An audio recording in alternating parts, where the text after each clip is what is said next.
सामाजिक न्याय का सबसे यथार्थ वैज्ञानिक आधार है आरक्षण, और आरक्षण पे जो हमला करेगा उससे टकराने के लिए हम तैयार हैं। आप चाहे एनएसए लगाओ, एफआईआर कराओ, जेल भेजवाओ, न्यायालय में भी लड़ेंगे और सड़क पे भी लड़ेंगे और लड़ रहे हैं। जब तक इस शरीर में सांस है हम लड़ते रहेंगे, एफआईआर झेलते रहेंगे। लेकिन आपको याद रखना पड़ेगा, आपके कल्याण का रास्ता कहां से होता है, आपके लिए कौन काम करता है।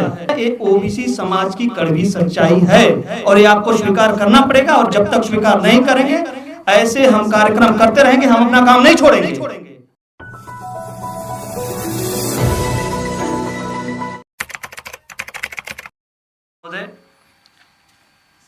मंच पर बैठे हुए आदरणीय मंचासीनगण, अतिथियों, मित्रों और साथियों, पहली बात तो ये है कि जिस ओबीसी समाज की हम बात करते हैं और उस समाज के अधीन आने वाली जातियों, उन जातियों के अधीन आने वाले जो गुट है, उन गुटों पे हमें काम करना होगा। मैं इसलिए कह रहा हूं कि चूंकि मैं समाजवादी पार्टी दिल्ली यूथ का निवर्तमान प्रदेश अध्यक्ष हूं और मैं विभिन्न जिलों में बतौर प्रभारी विधानसभा 2022 में काम किया हूं। दूसरा, मेरा इस कार्यक्रम से संबंध ये भी है कि ये जो दूसरे नंबर पे संजोका एसोसिएट प्रोफेसर दिल्ली विश्वविद्यालय, ये ओबीसी फोरम है जो आदरणीय हमारे टीचर हैं डॉक्टर केदार मंडल साहब के संचालन में चलता है और इसी कॉलेज से हम पढ़े लिखे हुए हैं।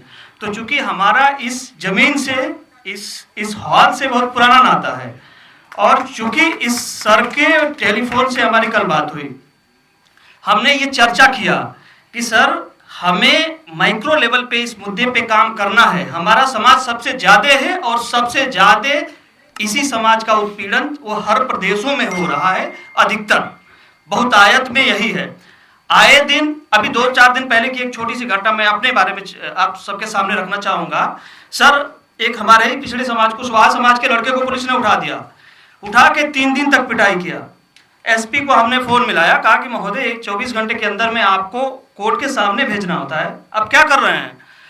उनकी भाषा सुनेंगे एसपी जनपद मऊ, आप नाम मुझसे मत लियो, बहुत सारे मीडिया के लोग हैं, फिर ये ट्रोल होने लगता है कि एक जाति विशेष को आप टारगेट कर रहे हैं। उन्होंने कहा कि तुम्हारी नेतागिरी निकाल दूंगा और तुमको जेल भेज दूंगा। मैंने कहा देखो, मैं डर के राजनीति करने वालों में से नहीं हूं और मेरा बैकग्राउंड दिल्ली विश्वविद्यालय से मैं पढ़ा हुआ लड़का हूं और सामाजिक कार्यकर्ता के रूप में कार्य करके यहां तक पहुंचा हूं। आपको जो करना है करिए, जेल भेजना है मेरा एड्रेस लिखिए, आइए मुझे उठाइए, और एफआईआर की बात है तो मुझे कॉपी मुझे व्हाट्सएप करिए।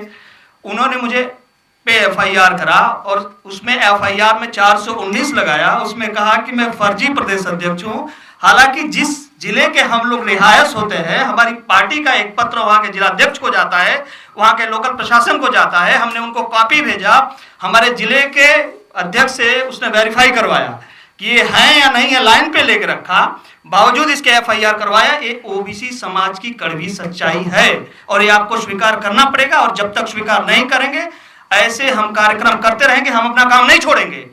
आप समझ लीजिए कि हम केदार मंडल, प्रेम तिवारी, सुनील मांडीवाल के स्टूडेंट हैं और दिल्ली विश्वविद्यालय के पढ़े लोग हैं। चाहे आप स्वीकार करें ना करें, हम जोड़ने की क्रिया को जारी रखेंगे। जब तक इस शरीर में सांस है हम लड़ते रहेंगे, एफआईआर झेलते रहेंगे। लेकिन आपको याद रखना पड़ेगा, आपके कल्याण का रास्ता कहां से होता है, आपके लिए कौन काम करता है। आपको यह देखना पड़ेगा कि क्षणिक लाभ दिखाने वाले लोग दीर्घकालिक आपके साथ क्या नुकसान करते हैं। यह राजनीतिक नफा और नुकसान आपको निकालना होगा। मैं सभी मीडिया के बंधुओं के साथियों के साथ कहना चाहता हूं कि यह कार्यक्रम, ये उद्घोषण आप उन लोगों तक पहुंचाएं जिनको लगता है कि ये जो क्षणिक कार्यक्रम है, इन क्षणिक कार्यक्रम से इन लोगों का लाभ हो जाएगा। तो कृपया करके आप सभी साथियों से आग्रह है कि जहां भी जाएं, जिस भी जिले में जाएं, जिस भी विचारधारा से हो, मैं अपनी विचारधारा क्लियर कर रहा हूं कि मैं भारतीय राजनीति की उस समृद्ध परंपरा, समाजवादी परंपरा से आता हूं, जहां से लोहिया से लेकर के, जेपी से लेकर के सद्य मुलायम सिंह, लालू प्रसाद यादव होते हुए यहां तक की परंपरा आई है, जिसका प्रतिनिधित्व बिहार के साथ ही कर रहे हैं, उत्तर प्रदेश के साथ ही कर रहे हैं। मेरा सिर्फ ये है कहना कि उत्पीड़न हो रहा है। अगर आपके साथ उत्पीड़न नहीं हो रहा है, आपके पड़ोसी के साथ हो रहा है, तो हम सब एक होने की सिर्फ बात कर रहे हैं। ऐसे एफआईआर से हम नहीं डरते, ऐसे FIR होते रहे हम पे, लेकिन जब तक हमारा समाज, चाहे कुशवाहा हो, चाहे मौर्य हो, चाहे यादव हो, चाहे बंजारा हो, चाहे राजभर हो, और ये लोग कह देते हैं बड़े झटके में कि कमजोर, ये समाज बहुत पहले से कमजोर था।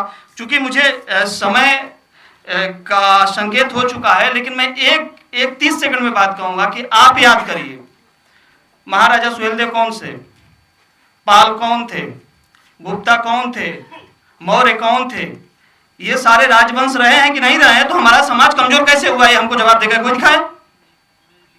इतिहास के माध्यम से आप हमें कटघरे में नहीं खड़ा कर सकते। सामाजिक न्याय का सबसे यथार्थ वैज्ञानिक आधार है आरक्षण, और आरक्षण पे जो हमला करेगा उससे टकराने के लिए हम तैयार हैं।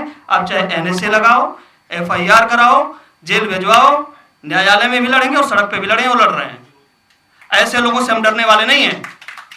लेकिन अब चूंकि हर कार्यक्रम की एक बाध्यता होती है, कभी और मुलाकात होगी, चूंकि हमारे आदरणीय केदार सर हैं, इनकी बात हमारे लिए अंतिम होती है, उन्होंने इशारा कर लिया। इसे बहुत बहुत शुक्रिया, बहुत धन्यवाद आपका। ऐसे कार्यक्रम करते रहिए, बुलाते रहिए, ये समझिए हम लोग आएंगे जरूर, चाहे जहां भी हो। बहुत धन्यवाद।